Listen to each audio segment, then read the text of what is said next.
Hello વિદ્યાર્થી મિત્રો, muse YouTube ચેનલમાં આપનું ફરીથી સ્વાગત કરું છું. વિદ્યાર્થી મિત્રો, આપણે પહેલાંના લેક્ચરમાં વાયરસ વિશે સામાન્ય લક્ષણ, વાયરસ ઉપર જે સંશોધન કરનાર વૈજ્ઞાનિકો અને એનો ફાળો, આ બધું આપણે છેલ્લા લેક્ચરમાં જોયું હતું. હવે વાયરસની આપણે રચના રહી જોવાની એક ટોપિક રહી બાકી હતો. વાયરસ વિશે સામાન્ય લક્ષણમાં આપણે ઘણા બધા લક્ષણની વાત કરી હતી તમને, કે વાયરસ એ સજીવોને નિર્જીવને જોડતી કડી છે. વાયરસ નિષ્ક્રિય બહારના વાતાવરણમાં નિષ્ક્રિય સ્ફટિકમય રચના હોય. એ જીવંત ક્યારે બને? જ્યારે કોઈ સજીવના દેહની અંદર અથવા સજીવ દેહના કોષની અંદર પ્રવેશે ત્યારે એ જીવંત સ્વરૂપમાં આવી જાય. બરાબર. અને દરેક વૈજ્ઞાનિકનો જે આપણે ફાળો કીધો હતો એમાં ખાસ કરીને પાસ્ચર, જેને વાયરસ શબ્દ આપ્યો, પછી ડીજે ઇવાનોવિસ્કી, પછી MW બેજેરિન્કે, બરાબર, પછી WM સ્ટેનલી, આ બધા વૈજ્ઞાનિકોનો ફાળા વિશે આપણે લાસ્ટ લેક્ચરમાં આપણે વાત થઈ ગઈ હતી. હવે વાયરસની રચના ડિટેલમાં આપણે આગળ વધી કે વાયરસ કોષીય રચના ધરાવતા નથી. તો પછી કેવી રચના ધરાવે છે? વાયરસ કોષ જેવી રચના નથી ધરાવતા, તો પછી એની રચના કેવી હોય અને એના રચનામાં કયા કયા ભાગો આવેલા હોય એના વિશે આપણે આજે માહિતી લેવાની થશે. પણ આ એક ખાસ યાદ રાખજો, વાયરસ અકોષીય છે, કોષીય રચના ધરાવતા નથી. તો રચના કેવી ધરાવે એના વિશે હવે આપણે માહિતી લઈએ.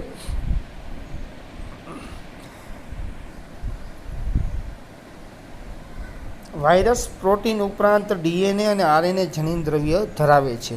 વાયરસ એની રચનામાં આપણે વાત કરી તો કે એનું બહારનું આવરણ પ્રોટીનથી બનેલું હોય અને એની અંદર શું હશે? એનું જનીન દ્રવ્ય DNA અથવા RNA એનું જનીન દ્રવ્ય ધરાવે છે. બસ વાયરસમાં આ બે જ રચના છે વિદ્યાર્થી મિત્રો, બીજી કોઈ રચના નથી. નથી કોષ કેન્દ્ર, નથી કોઈ અંગિકાઓ, આ કોઈ રચના રહી તમને વાયરસમાં જોવા મળતી નથી. નથી કોષરસ જોવા મળતું, નથી કોષ દિવાલ જોવા મળતી, નથી બરાબર બીજી કોઈ અંગિકાઓ, કણાભસૂત્ર કે હરિતકણ એવી કોઈ અંગિકાઓ જોવા મળતી નથી. એટલે આપણે વાયરસને અકોષીય કહીએ છીએ. એટલે વાયરસ એ પ્રોટીન ઉપરાંત એનું જનીન દ્રવ્ય DNA પણ હોઈ શકે અથવા RNA પણ હોઈ શકે, બરાબર, ધરાવે છે. DNA અથવા RNA, બરાબર. આ જે DNA એટલે તમને ખબર જ છે કે મોટાભાગના સજીવોમાં જનીન દ્રવ્ય કયું હોય? DNA. પણ અમુક વાયરસમાં જનીન દ્રવ્ય RNA પણ જોવા મળ્યું છે. એટલે વાયરસ પ્રોટીન ઉપરાંત DNA અથવા RNA જનીન દ્રવ્ય ધરાવે છે. DNA હોય જનીન દ્રવ્ય અથવા તો RNA હોય, બરાબર. કોઈ પણ વાયરસમાં જનીન દ્રવ્યમાં DNA અને RNA એક સાથે હોતા નથી. કોઈ પણ વાયરસ હોય એના જનીન દ્રવ્ય તરીકે કાં DNA હોય કાં RNA હોય, પણ એક જ વાયરસમાં બંને સાથે તમને જોવા મળતા નથી. એવું ક્યાં હજી સુધીમાં એવા એકે વાયરસ જોવા નથી મળ્યા વિદ્યાર્થી મિત્રો કે જેમાં DNA પણ હાજર હોય એ વાયરસમાં અને RNA પણ હાજર હોય. એવો વાયરસ એકેય જોવા મળ્યો નથી. એટલે જનીન દ્રવ્ય તરીકે વાયરસમાં કાં DNA હશે અને કાં પછી RNA હોય, બરાબર. બંને એક સાથે ક્યારે તમને જોવા મળતા નથી. વાયરસમાં જનીન દ્રવ્ય તરીકે ન્યુક્લિયો પ્રોટીન હોય. વાયરસમાં જનીન દ્રવ્ય તરીકે શું હશે? ન્યુક્લિયો પ્રોટીન, એટલે કે ન્યુક્લિક એસિડ પ્લસ પ્રોટીન, એને આપણે ન્યુક્લિયો પ્રોટીન તરીકે ઓળખવામાં આવે છે. એટલે વાયરસનું જનીન દ્રવ્ય કેનાથી બનેલું હશે? ન્યુક્લિક એસિડ અને પ્રોટીનથી, એટલે કે ન્યુક્લિયો પ્રોટીન તરીકે ઓળખાતા દ્રવ્યથી બનેલું હશે. ન્યુક્લિક એસિડ તો આપણે ભણી ગયા વિદ્યાર્થી મિત્રો કે ન્યુક્લિક એસિડ એટલે કે DNA અથવા RNA, અને એની સાથે શું જોડાયેલું હોય? પ્રોટીન. એટલે શું બને? Nucleo protein. એટલે વાયરસનું જનીન દ્રવ્ય રહ્યું ન્યુક્લિક એસિડ પ્લસ પ્રોટીન, એટલે કે ન્યુક્લિયો પ્રોટીનથી બનેલું છે. અને એનું જનીન દ્રવ્ય ચેપી છે. એનું જનીન દ્રવ્ય રહ્યું એ જ ચેપ લગાડે છે. એટલે કે કોઈ કોષને ચેપ લગાડવો હોય તો આખો વાયરસ કોષની અંદર ન જાય. આખો વાયરસ હોય કોષની અંદર જતો નથી, બરાબર.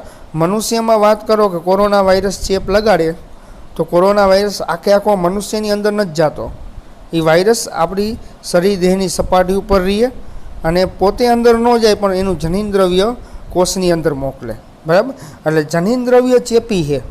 જનીન દ્રવ્ય રહ્યું વાયરસનું ચેપી છે. આખો વાયરસ રહ્યો ચેપી નથી, બરાબર.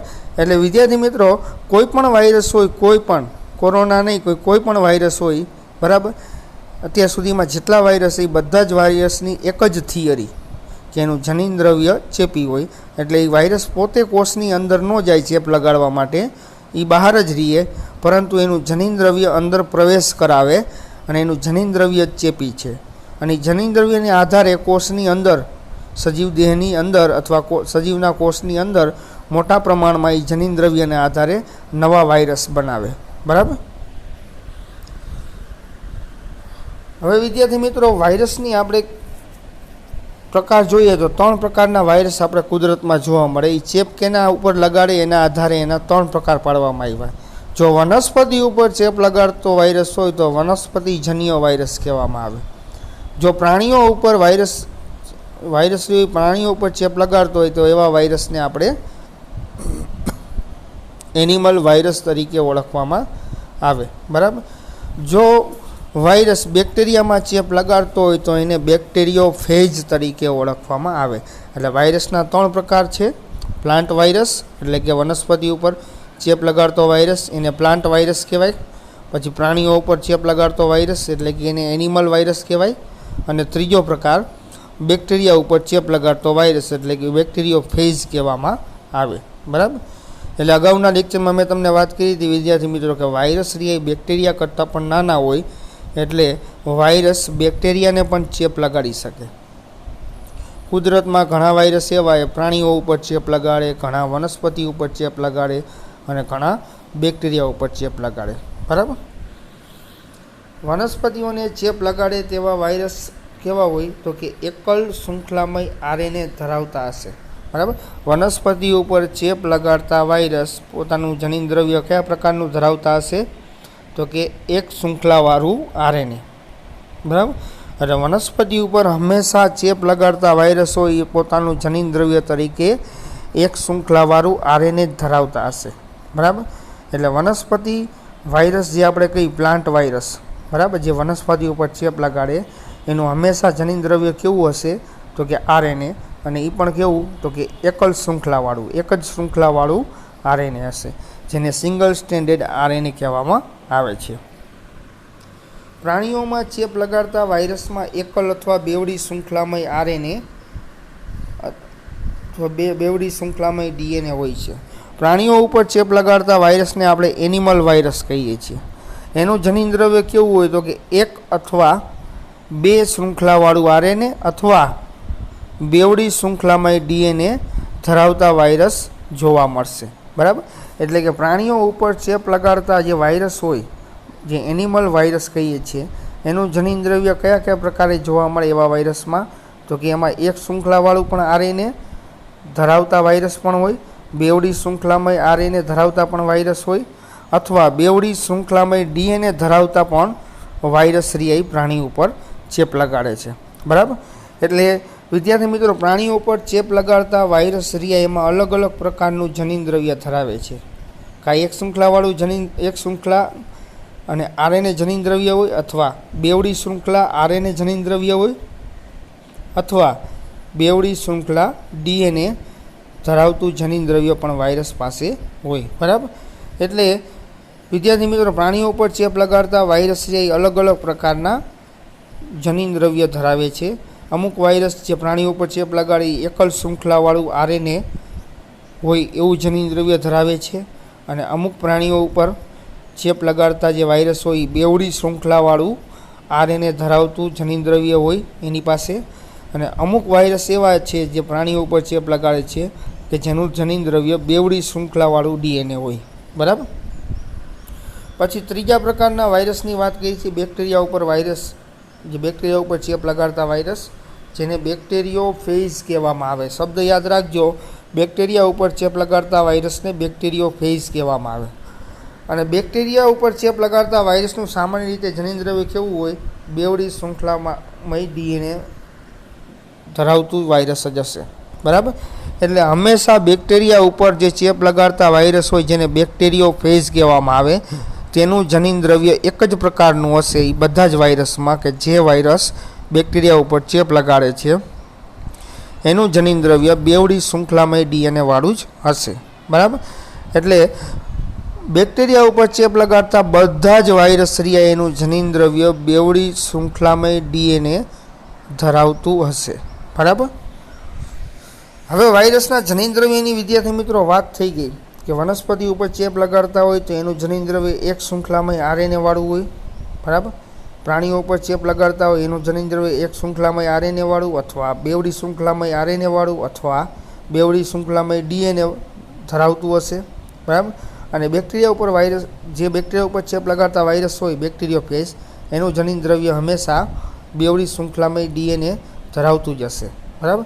હવે એના બીજો ભાગ, જે વાયરસ જે બીજા ભાગથી બનેલો હોય પ્રોટીન, વાયરસ બે ભાગથી બનેલો હોય. બરાબર. જનીનદ્રવ્ય અને પ્રોટીન, એટલે કે ન્યુક્લિક એસિડ અને પ્રોટીન. એમાં ન્યુક્લિક એસિડની આપણે જનીનદ્રવ્યની આપણે વાત થઈ ગઈ. બરાબર. હવે બીજો ભાગ જે પ્રોટીનથી બનેલો હોય વાયરસની આપણે વાત કરી કે વાયરસ રહ્યો એનો બીજો ભાગ પ્રોટીનથી બનેલો હોય. પણ એ કયો ભાગ? તો કે બહારનું આવરણ. બરાબર. વાયરસના પ્રોટીન આવરણને કેપ્સિડ કહેવામાં આવે. કેપ્સિડ એટલે કે વાયરસનું બહારનું આવરણ. બરાબર. વાયરસ રહ્યો એનું બહારનું આવરણ રહ્યું કેપ્સિડ કહેવામાં આવે અને એ પ્રોટીનથી બનેલું હોય. અને અંદર શું હોય? એનું જનીનદ્રવ્ય હોય, ડીએનએ અથવા આરએનએ એનું જનીનદ્રવ્ય હોય. બરાબર. એટલે વાયરસનું બહારનું આવરણ જેવી પ્રોટીનથી બનેલું હોય અને એને કેપ્સિડ તરીકે ઓળખવામાં આવે. બરાબર.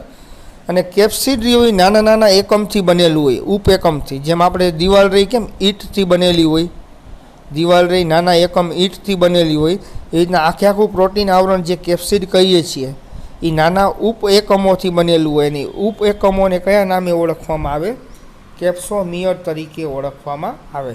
એ નાના ઉપએકમને કેપ્સોમિયર કહેવાતા ઉપએકમોથી આ કેપ્સિડ બનેલું હશે. બરાબર. તો વિદ્યાર્થી મિત્રો, કેપ્સિડ એ નાના એકમ કેપ્સોમિયર જેને આપણે કહીએ છીએ એનેથી બનેલું હશે. આ શબ્દ યાદ રાખજો. બહારનું પ્રોટીન આવરણને કેપ્સિડ કહેવાય. એની પ્રોટીન આવરણ નાના એકમોથી બનેલું હોય અને કેપ્સોમિયર તરીકે ઓળખવામાં આવે. કેપ્સિડ ન્યુક્લિક એસિડને સુરક્ષિત કરે છે. એટલે કે કેપ્સિડ જે આવરણ કઈ પ્રોટીનનું બનેલું બહારનું આવરણ વાયરસનું, એ ન્યુક્લિક એસિડ અંદરની તરફ હોય, ડીએનએ અથવા આરએનએ હોય, એને રક્ષણ આપવાનું કાર્ય કરે છે. એટલે કે વાયરસના જે ડીએનએ અથવા આરએનએ જનીનદ્રવ્ય હોય એને રક્ષણ આપવાનું કાર્ય કોણ કરે? બરાબર. તો કે બહારનું આવરણ પ્રોટીનનું બનેલું જેને કેપ્સિડ કહેવામાં આવે છે, એ આવરણ ન્યુક્લિક એસિડ અથવા ડીએનએ આરએનએને રક્ષણ આપવાનું કાર્ય કરે છે. બરાબર. હવે કેપ્સિડ એ અલગ અલગ વાયરસમાં વિદ્યાર્થી મિત્રો અલગ અલગ આકાર જોવા મળે છે. કેપ્સિડના અલગ અલગ વાયરસમાં અલગ અલગ આકાર હોય. બરાબર. બધા જ વાયરસના જે કેપ્સિડ કહીએ છીએ, બહારનું પ્રોટીન આવરણ જે આપણે કહીએ છીએ, એ એક સરખા આકારવાળું ન હોય. એમાં અલગ અલગ વાયરસમાં અલગ અલગ આકાર જોવા મળે છે. તો આપણે કેપ્સિડના આકાર જોઈએ તો મુખ્યત્વે વાયરસ જેટલા અત્યાર સુધીમાં સંશોધન થયા છે એમાં કેટલા કેટલા પ્રકારના આકારવાળા કેપ્સિડ એ જોવા મળ્યા છે એ આપણે જોઈએ.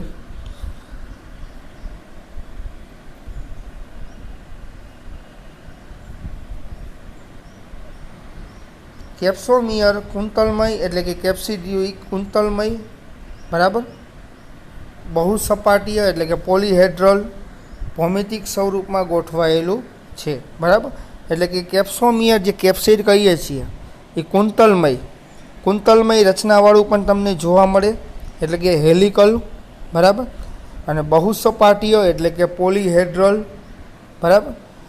અને ભૌમિતિક સ્વરૂપ એટલે કે જિયોમેટ્રિક સ્વરૂપે ગોઠવાયેલું પણ તમને જોવા મળે છે. વિદ્યાર્થી મિત્રો, કુંતલમય કોને કહેવામાં આવે? તો કે લાંબુ લાંબુ જે રચના હોય, આવી લાંબી રચના હોય. બરાબર. વાયરસની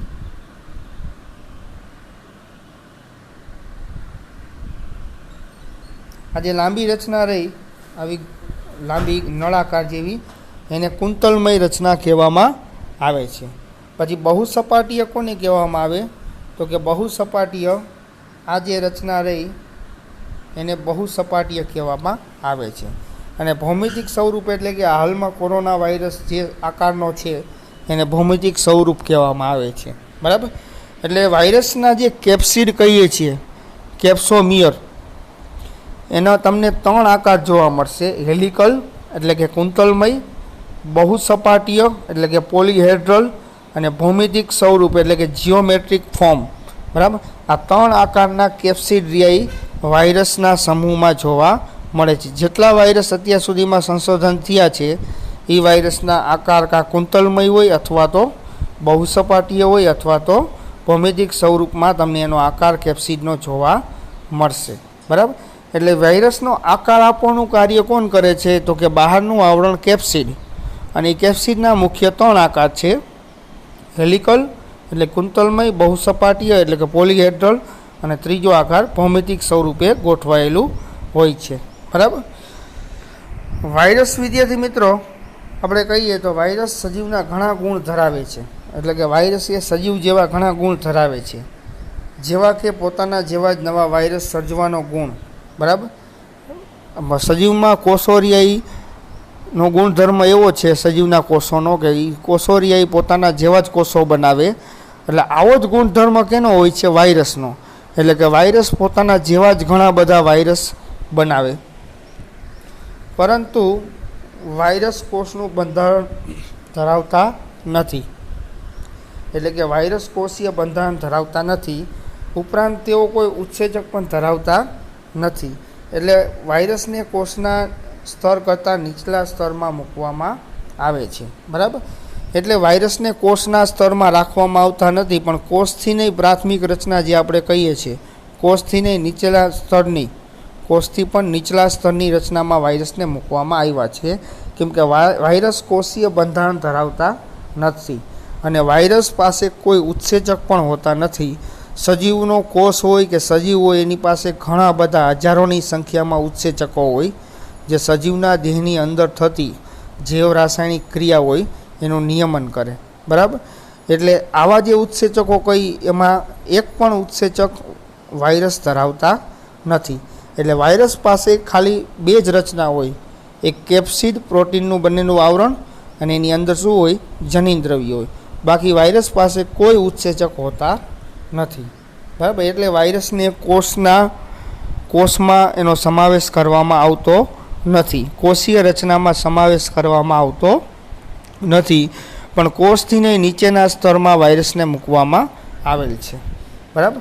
એટલે વાયરસ કોઈ કોષીય બંધારણ કે કોઈ ઉત્સેચક ધરાવતા નથી. જેમ સજીવના કોષોરિયાઈ બંધારણ ધરાવતા હોય, સજીવના કોષો ઉત્સેચક ધરાવતા હોય, એવું કોઈ ઘટકરીઓ વાયરસ ધરાવતા નથી. આમ વાયરસ એ જીવનના દરવાજે ઊભેલા માનવામાં આવે છે. એટલે વાયરસને સંપૂર્ણ સજીવ તરીકે ગણતરી કરવામાં આવતા નથી, પરંતુ વાયરસને જીવનનો દરવાજો હોય કે જ્યાંથી જીવનની શરૂઆત થતી હોય, સજીવની જ્યાંથી શરૂઆત થતી હોય એ દરવાજે મૂકવામાં આવેલા છે. એટલે સજીવને સંપૂર્ણ સજીવ તરીકે પણ વાયરસની ગણતરી કરવામાં આવતી નથી ને સંપૂર્ણ નિર્જીવ તરીકે પણ વાયરસની ગણતરી કરવામાં આવતી નથી. બરાબર. બે વચ્ચેના ઘટક તરીકે સજીવને માનવામાં, બે વચ્ચેના ઘટક તરીકે વાયરસને માનવામાં આવે છે. બરાબર. એટલે વાયરસ નથી સજીવ નથી નિર્જીવ. બરાબર. બે સજીવ અને નિર્જીવ વચ્ચેનો જે જોડતો દરવાજો હોય એ દરવાજા ઉપર વાયરસને મૂકવામાં આવેલા છે. એટલે વાયરસ એ જીવનના દરવાજે ઊભેલા માનવામાં આવે છે. સંપૂર્ણ જીવન તરીકે પણ જોવામાં આવતા નથી, સંપૂર્ણ નિર્જીવ તરીકે પણ જોવામાં આવતા નથી. બરાબર. એટલે વાયરસ એ કોષની બહાર હોય, સજીવ દેહની બહાર હોય ત્યારે એ નિર્જીવ હોય, અને સજીવ દેહ અથવા કોષની અંદર હોય ત્યારે એ સજીવ તરીકે વર્તે છે. બરાબર. અહીંયા વાયરસના વિદ્યાર્થી મિત્રો ઉદાહરણ આપેલા છે, જોતા જઈએ આપણે કે વાયરસથી મનુષ્યમાં કયા કયા રોગો થાય છે. બરાબર. શરદી કે ઇન્ફ્લુએન્ઝા, આપણને શરદી થાય કેના કારણે થાય? વાયરસને કારણે થાય છે. બરાબર. જેને કોમન કોલ્ડ અથવા ફ્લૂ વાયરસ કહેવામાં આવે છે. પછી ગાલપચોડિયું, જેને મમ્સ કહેવામાં આવે છે. મમ્સ વાયરસ દ્વારા ગાલપચોડિયું નામનો રોગ થાય મનુષ્યમાં. બરાબર. જેમાં બંને બાજુના ગાલ રે સૂજી જાય. બરાબર. જેને ગાલપચોડિયું કહેવામાં આવે, અને એના માટે જવાબદાર કોણ હોય? તો મમ્સ વાયરસ. બરાબર. પછી શીતળા રિયાઈ રોગ રિયોઈ કેના કારણે થાય છે? સ્મોલ પોક્સ વાયરસ નામના વાયરસથી થાય છે. શીતળા નાનપણમાં ઘણા બધાને નીકળ્યા જ હશે. શીતળા રોગ રિયોઈ, જેમાં આપણી ચામડી ઉપર પ્રવાહી ભરેલી ફોડલી થઈ જાય. બરાબર. અને એના માટે જવાબદાર કોણ છે? તો કે સ્મોલ પોક્સ વાયરસ. એટલે શીતળા રોગ રહ્યો એના માટે જવાબદાર સ્મોલ પોક્સ વાયરસ. પછી વિષપિકા એટલે કે હર્પીસ વાયરસ. હર્પીસ જેને થાય છે એના માટે જવાબદાર પણ કોણ હોય? વાયરસ હોય, અને એને હર્પીસ વાયરસ તરીકે ઓળખવામાં આવે. હર્પીસ રોગ છે મનુષ્યમાં થતો, જેને ગુજરાતીમાં વિષપિકા તરીકે ઓળખવામાં આવે છે, અને એના માટે જવાબદાર છે હર્પીસ વાયરસ. શરદી સાથેનો ચેપી તાવ. શરદી સાથે જે ચેપી તાવ આવે એના માટે જવાબદાર છે ઇન્ફ્લુએન્ઝા વાયરસ. બરાબર. આ બધા રોગ વિદ્યાર્થી મિત્રો વાયરસથી થાય છે. બરાબર. શરદી સાથે જે ચેપી તાવ આવે છે, બરાબર, શરદી ઉપરાંત એની સાથે ચેપી તાવ હોય એના માટે જવાબદાર છે ઇન્ફ્લુએન્ઝા વાયરસ. આ બધા સામાન્ય વાયરસ દ્વારા થતા મનુષ્યમાં રોગો છે. એ ઉપરાંત હજી બીજા ઘણા બધા રોગો મનુષ્યમાં વાયરસ દ્વારા થાય, જેના ઉદાહરણ જે નીચે આપેલા છે. તો કે મનુષ્યમાં એઇડ્સ રોગ એ સામાન્ય રીતે કેના કારણે થાય છે? એ પણ વાયરસ દ્વારા થાય છે. ને એ વાયરસનું નામ તમને બધાને ખબર જ છે, HIV વાયરસ. બરાબર. HIV વાયરસ દ્વારા એઇડ્સ રોગ થાય છે. બરાબર. એ રોગને કારણે મનુષ્યની રોગપ્રતિકારક શક્તિ ઘટી જાય છે. બરાબર. અને એની કોઈ દવા નથી, અને મનુષ્ય એના કારણે મૃત્યુ પામે છે. અને હમણાં તાજેતરમાં જે અત્યારે આપણે ફેલાયેલો કોરોના વાયરસ, બરાબર, જે ફેફસા ઉપર અસર કરે અને ફેફસાનો જે કાર્ય રહ્યું એ બંધ કરી દે છે શ્વાસોશ્વાસનું, અને એના કારણે મનુષ્યનું મૃત્યુ થાય છે. બરાબર. તો કોરોના વાયરસ રહ્યો એ પણ મનુષ્યમાં રોગ કરે છે, જેને આપણે COVID-19 તરીકે ઓળખી છીએ. આ પણ એક વાયરસ જ છે જે મનુષ્યમાં ફેફસા ઉપર ગંભીર અસર કરે છે, જેના કારણે મનુષ્યનું મૃત્યુ થાય છે. બરાબર. તો આ બધા વાયરસ એ મનુષ્યમાં રોગચાળો ફેલાવે છે. બરાબર. એ ઉપરાંત વનસ્પતિમાં પણ રોગચાળો ફેલાવતા વાયરસ આપણે અગાઉ જોયા હતા, જેને વનસ્પતિ વાયરસ કહેવામાં આવે, જે વનસ્પતિમાં રોગચાળો ફેલાવે છે. એ વાયરસ આપણે કહેતા હોય તો TMV વાયરસને કારણે વનસ્પતિના છોડ ઉપર મોઝેઇક નામનો રોગ થાય, જેને કિરમીર રોગ તરીકે ઓળખવામાં આવે. એટલે કે વનસ્પતિઓમાં મોઝેઇક રચના, અને એના માટે જવાબદાર ટોબેકો મોઝેઇક વાયરસ, જેને આપણે ટૂંકમાં કહીએ છીએ TMV. બરાબર. પછી પર્ણવલન, પર્ણકુંચન, પાંડુપર્ણ, શિરા સ્પષ્ટતા, વામનતા, કુઠિત વૃદ્ધિ જેવા રોગો કેના કારણે થાય છે? તો કે વાયરસને કારણે થાય છે. આ બધા રોગો વનસ્પતિમાં જોવા મળે, જેમાં પર્ણ કસમયે ખરી જાય એના માટે પણ જવાબદાર વાયરસ છે. પર્ણનું સંકોચન થઈ જાય વનસ્પતિમાં, એના માટે પણ જવાબદાર વાયરસ જ છે. પછી પાંડુપર્ણ એટલે કે પર્ણો લીલા હોય એમાંથી કયા થઈ જાય? પીળા પર્ણો પડી જાય, પર્ણનો રંગ કેવો થઈ જાય? પીળો. તો એના માટે પણ વાયરસ જવાબદાર છે. પછી શિરા સ્પષ્ટતા, પર્ણોમાં શિરા વધારે પડતી દેખાવા માંડે એના કારણે પણ એના માટે પણ જવાબદાર વાયરસ જ છે. પછી વામનતા એટલે કે વનસ્પતિની લંબાઈ ન વધે, લંબાઈ એવડી ને એવડી રહે, તો આના માટે પણ જવાબદાર કોણ છે? વાયરસ. બરાબર. અને કુઠિત વૃદ્ધિ એટલે કે વનસ્પતિની વૃદ્ધિ થાય જ નહીં, જેટલી વૃદ્ધિ થઈ એટલી ને એટલી રહે, વનસ્પતિની લંબાઈમાં કે પહોળાઈમાં વધારો થાય નહીં. બરાબર. તો આ કુઠિત વૃદ્ધિ માટે પણ વાયરસનો ચેપ રહ્યો એ જવાબદાર છે. એટલે વનસ્પતિમાં વિદ્યાર્થી મિત્રો વાયરસ ચેપ લગાડે એના કારણે વનસ્પતિની વૃદ્ધિ રૂંધાઈ જાય. બરાબર. અને એમાં તમને ઘણા બધા લક્ષણો વાયરસના ચેપને કારણે વનસ્પતિમાં જોવા મળશે. બરાબર. એટલે એવું નથી કે વાયરસ એ મનુષ્યમાં કે પ્રાણીઓમાં જ રોગ કરે, વાયરસ એ વનસ્પતિમાં પણ રોગ કરે અને વનસ્પતિની વૃદ્ધિને અટકાવે. બરાબર. અહીંયા વિદ્યાર્થી મિત્રો વાયરસની રચના આપેલી છે. બરાબર. આ TMV વાયરસ દેખાડેલો છે અહીંયા. આ TMV વાયરસ કે જેની ફરતી કોર જે આ રચના રહી, બરાબર, ફરતી કોર બહારનું આવરણ કેપ્સિડ આવરણ છે, અને અંદરની તરફ એનું જનીન દ્રવ્ય RNA આવેલું હોય. આ અંદરની તરફ જનીન દ્રવ્ય આવેલું છે એ RNA છે. બરાબર. અને આ જે આકૃતિ આપેલી એ ટોબેકો મોઝેક વાયરસની છે. બરાબર. જે હેલિકલ અથવા કુંતલમય રચના ધરાવે છે. એનું કેપ્સિડિયું કેવી રચના ધરાવે છે? હેલિકલ અથવા કુંતલમય રચના, જેમાં બહારનું આવરણ કેપ્સિડ કહેવામાં આવે, જે પ્રોટીનનું આવરણ છે, અને અંદર એનું જનીન દ્રવ્ય RNA તમને જોવા મળશે. બરાબર.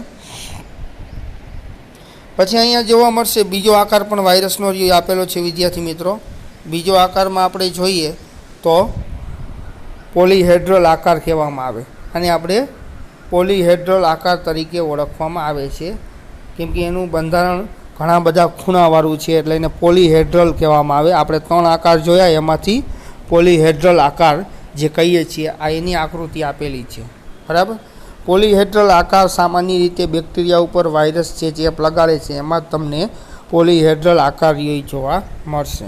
એમાં એનો શીર્ષ હોય, ગ્રીવા ભાગ હોય, પછી આવરણ ભાગ હોય, અને એના પૂંછતંતુ તમને જોવા મળશે. પૂંછતંતુ જે આપણે કહીએ છીએ, બરાબર. આ પૂંછતંતુ કે જેની મદદથી વાયરસ બેક્ટેરિયા ઉપર સ્થાયી થઈને એમાં ચેપ લગાડે, બરાબર. તો આ આકાર પોલીહેડ્રલ, જેમાં શીર્ષ, ગ્રીવા, આવરણ અને પૂંછતંતુ જોવા મળશે. અને આવો આકાર ફક્ત જે બેક્ટેરિયા ઉપર ચેપ લગાડતા વાયરસ હોય એમાં જ જોવા મળશે. અને હેલિકલ આકાર વિદ્યાર્થી મિત્રો, હેલિકલ આકાર આ છે. હેલિકલ આકાર એટલે કે કુંતલમય આકાર, એ તમને વનસ્પતિ ઉપર ચેપ લગાડતા વાયરસ હશે એમાં જ તમને હેલિકલ આકારવાળા વાયરસ જોવા મળશે, બરાબર. તો વિદ્યાર્થી મિત્રો, આ હતું આપણે વાયરસ વિશે જેટલી માહિતી લેવાની હતી આપણે લઈ લીધી, બરાબર. વાયરસના આજે આપણે લક્ષણમાં, એની રચનામાં, એના જનીનદ્રવ્ય વિશે માહિતી મેળવી, અને એ ઉપરાંત એના બહારનું આવરણ કેપ્સિડ વિશે માહિતી મેળવી, બરાબર. અને વાયરસના સજીવ જેવા લક્ષણો હોય એના વિશે પણ માહિતી મેળવી. એ ઉપરાંત આપણે વાયરસના ઘણા બધા ઉદાહરણ જોયા કે જે વાયરસ મનુષ્યમાં, વનસ્પતિમાં રોગ કરે છે, બરાબર. તો વાયરસ વિશે આટલી જ માહિતી લેવાની હતી વિદ્યાર્થી મિત્રો. એના આકાર ખાસ યાદ રાખજો, એનામાં જનીનદ્રવ્ય જે કયા કયા પ્રકારનું હોય એ યાદ રાખજો, બરાબર. કેપ્સિડ વિશેની માહિતી રહી યાદ રાખજો, અને એના ઉદાહરણ રહ્યા પણ યાદ રાખજો.